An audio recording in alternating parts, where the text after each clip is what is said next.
Yep. I'm cooking tomorrow night, so I'm here Okay, for the class. Thank you, Chef. perfect. And then you can always catch the video on Facebook as well tomorrow. So, all right. So I'm going to come down to my board for a minute so you guys can see the lobster tail here. Now, lobster tails can be intimidating. There's several different ways to do them. I'm going to show you what I consider to be the easiest way to kind of prep this. And what all you need is a napkin and a willing pair of hands, or a towel if you want to use that. So what I do is I take the rounded side of the lobster, because on this side here, we got its defense mechanism. We have all its spikes, and we don't want to really mess with this. So I'm going to flip this over. I'm going to put my towels over here, and then using the rounded sides of my hands, I'm actually going to take the lobster. Okay. Now, if you see, the underside is there, right? I'm going to kind of lock my hands and just squeeze. And I'm going to hear a little bit of a crack. And then I flip the lobster over and I come around using the towel or the napkin as my defendant against these spikes to kind of block. I'm going to apply some pressure and just expose that meat, you see? And once I do that, I could just come in with my hand and pull that tail all the way out. Boom. Now, I could save the shell if I want to make a stock or anything, or I can just throw the shell out. So say you're doing several of these. So some of you have 3, 4 kits. Take your shells and freeze them, and you can save them in the future for a lobster bisque or something like that. Wow. And now for our pasta, we're just going to split this guy right down the middle and just cut it into some decent sized chunks. Whatever size you want, to be honest. I like smaller chunks because I like continuous pops of lobster in there, but I don't want it to be too small that I don't know where the lobster is. So mine are about the size, a little bit bigger than a dime. And then other than that, we have our peas, we have our marinara, our heavy cream, our cheese, our butter, cavatelli. Chop your herbs up, and then your roasted pepper, you're just going to want to julienne it. So just thinly slice your roasted pepper. Here. So just a thin slice on that. And that'll go in our pasta sauce in a little bit too. So our next step is going to be to head over to the stove. So let me figure out the best way to get over there. Ah, got it. Okay. Touch it. Give me just 1 second.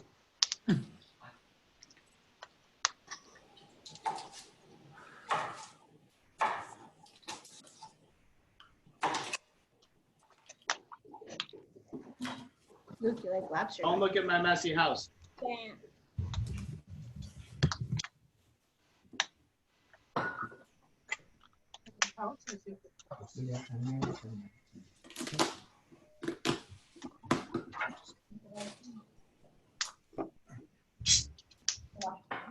Heads up, Lukey.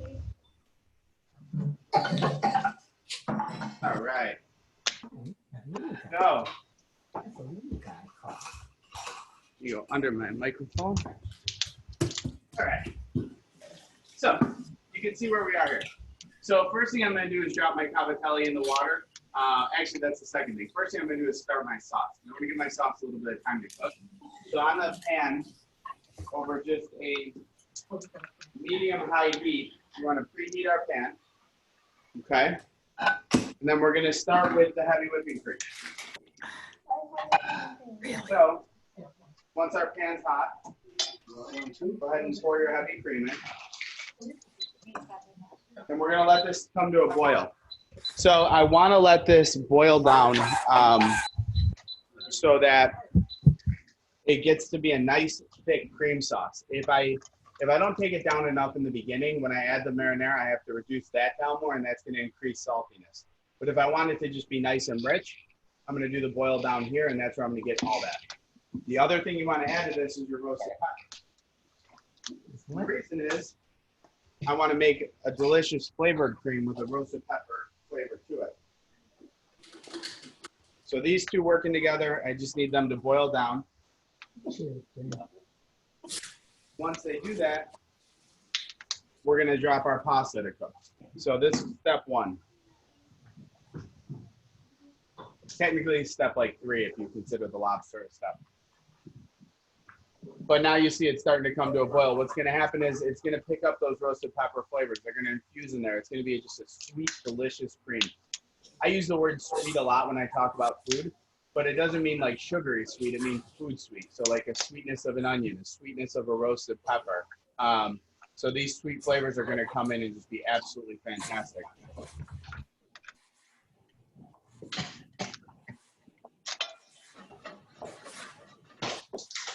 Hey, Chef.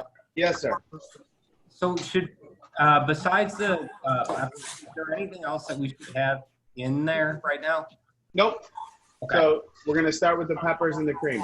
And then we're going to add the marinara. And once that starts to marry together, then we'll add the lobster and let that start to cook. Okay. I don't want to have my lobster too early because I don't want it to get tough and grainy and mealy. So we're going to let that cook at the end so it gets nice and succulent.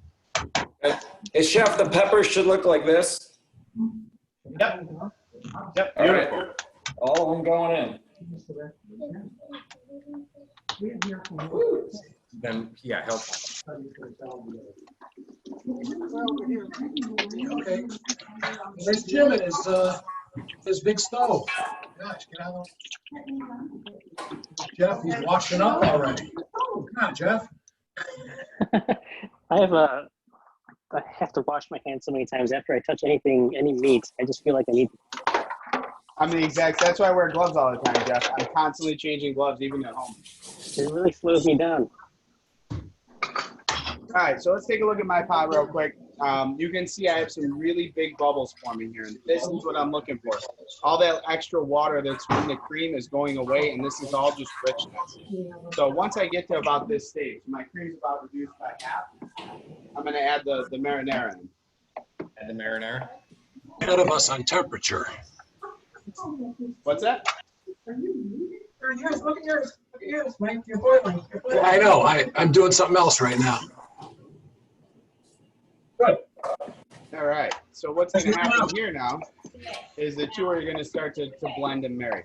Now, I don't add additional seasoning because we're going to add, first off, the marinara is seasoned, right? It's got salt, it's got garlic, pepper, and then we're going to add cheese to this too, so that's going to pull that umami flavor out, so you really don't need any additional cheese to this throughout the whole cooking process. Or I mean, additional sauce. Salt. My goodness, I can't speak today. Throughout the whole cooking process. But now you see my sauce is starting to come together. I'm going to put the cavatelli right into the water.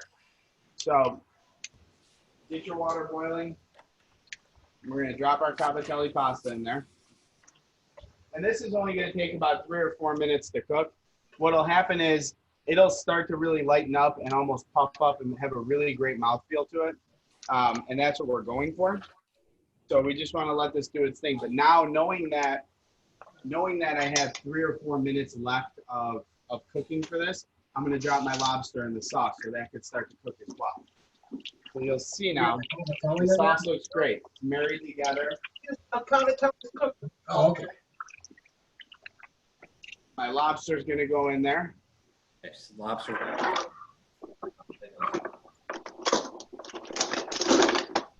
And now I'm just going to stir this and let it simmer. And all this fat in here from the cream and all that is just going to really gently poach this lobster and make it delicious. The other thing I'm going to add at this point is the butter.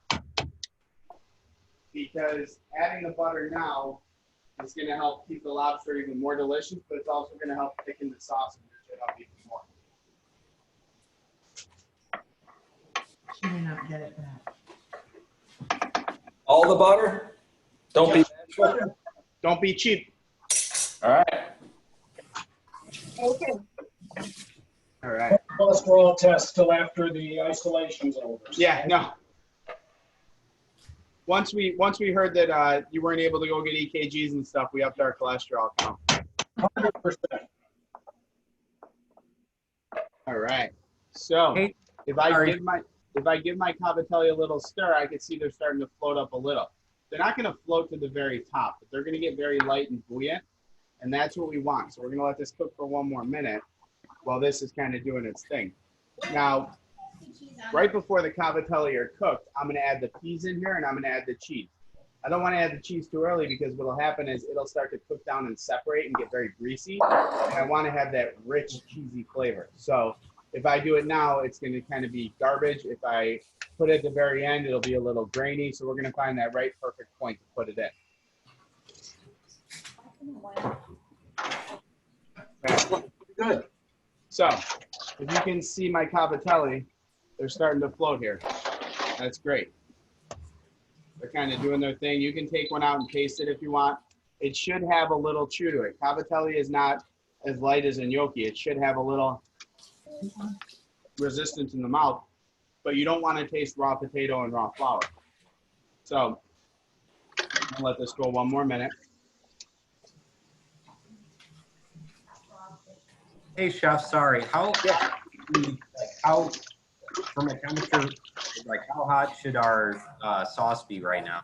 It should be a simmer. But I mean, you know, just an active sim. Well, it depends on your stove. Honestly, I mean, like if you're cooking on a Viking and I'm cooking on a Maytag, we're gonna have two completely different experiences. So mine right now is on a medium low, and it's just kind of doing what it's doing, and it's perfectly fine. You know, Jeff's stove is going to act different than Michael's stove, and it's just so you really got to look at your bubble point and what your pot is doing. thank you. Yep. Well, since we're talking about stoves, we should talk about Jim Gandiolis' stove that cost more than my first 16 cars combined. Jim, would you care to comment on that? I'm not worried about that, but Chef, are you worried that you're cooking against two Greeks tonight? Listen, there's intentionally no lemon or oregano in this recipe, so I think I'm going to win. All right, so my cavatelli is ready. So I'm going to add the cheese to the sauce first and the peas. What happened to the peas? We're putting them in now. Oh, okay. We don't want to put them in too early because they're going to get muddled and yellow and yucky.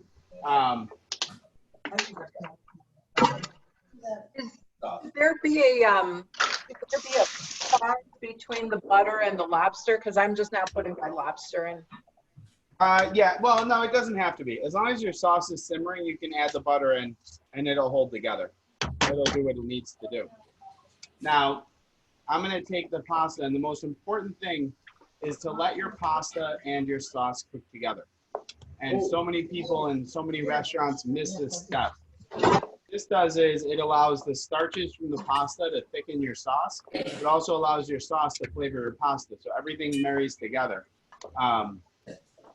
And it works really well. I don't know why they use the term marriage because the noodles aren't getting yelled at all the time. But yeah, that's the proper term for this technique. So now that my pasta's in here, we're gonna let this go for a minute. We're gonna let this cook. And at this point, I can guarantee you that the lobster is cooked. But I can also guarantee you because all that fat that we put in there, it's not overcooked. It's not hammered to garbage and all that. So if you see it looks a little soupy right now. So this marrying process is gonna tie all this together and bind it up to just have a rich, gorgeous sauce. The last thing we're missing is the herbs, which we add at the very end. If you put them too early, they don't perfume and get fragrant. They just kind of get like dull. So putting them at the very end means you have a really wonderful herb pop and just a delicious complement to the pasta. Yeah, I'll be fine. I'll suck it up. Yeah, I did it for a half hour before. This is going to be 45 minutes, so I'll just grin and bear it. Bloody Mary. Does the cheese go in? Right before you put the pasta and peas in. Okay, so it's cheese, then pasta, peas, and at the very last, the herbs. Correct. And everything has a purpose because if we put any of these ingredients too early, they don't shine like they should. So the cheese too early means it's going to get greasy. The peas too early mean they're going to get yellow and slimy. Herbs are going to lose their potency and their freshness. So everything has a step and a reason. But you can see now from marrying, my sauce and my pasta are thickening up nicely. And this is looking absolutely gorgeous. Chef, should our cheese be in right now? Yep. Okay, cheese. All right. So. I don't know if you did or not. That's mine. Looking good. Amazing. It's looking real good. Yeah, stir that up and let those noodles grab some of that sauce, and you're gonna have a great dinner. I need to invite 2 more people over. It's a huge portion. Well, what's the point of having dinner if you can't have lunch afterwards or leftovers? My wife better hurry up and get home. I'm gonna eat all of it. So your pasta should be like this. It should be nice and thick and scoopable and not soupy. That's what we're looking for out of this. It should have a really great consistency to the sauce. So when you pull it, it doesn't all stoop back together. Okay? And that's it. That is our lobster cavatelli. There you go, Mike. Grazie, grazie, grazie. There you go. Oh, wait a minute, wrong guy. Are there any other questions?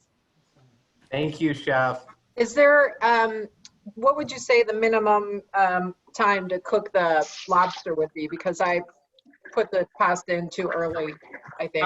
It takes about 5, well, depending on the size chunks. If you cut them small like I did, 5 minutes simmering, Okay. and they're done. Okay. And they're going to continue to cook too, because this sauce is really thick and rich. So even if you throw them in and you're like, oh, maybe they're not done, and you serve it in a bowl, but you're waiting for, you know, your sister to come home or whatever, they're going to continue to cook in that hot steaming sauce. Mm-hmm. Okay, terrific. One other question. What wine would you think about for this one? A free one. Yeah, I don't know. I mean, that's kind of hard to think of because the tomatoes are kind of the variable. Yeah. Tomato cream sauces are very hard to pair with. Maybe, I mean, a nice fun Pinot Noir, I think it always goes well with something like this. I like Pinot and lobster. Either that or I was going with a white Burgundy, but you're right, a Pinot, a red Burgundy would be probably even better. Yeah. Okay. There you go.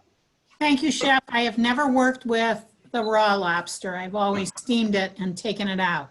Thank you very much. Such an easy way to do it. I think you're going to love it. Thank So, you. Thank you very much. I'm looking forward to this. All right. Well, thank you, everyone. Bye. Chef.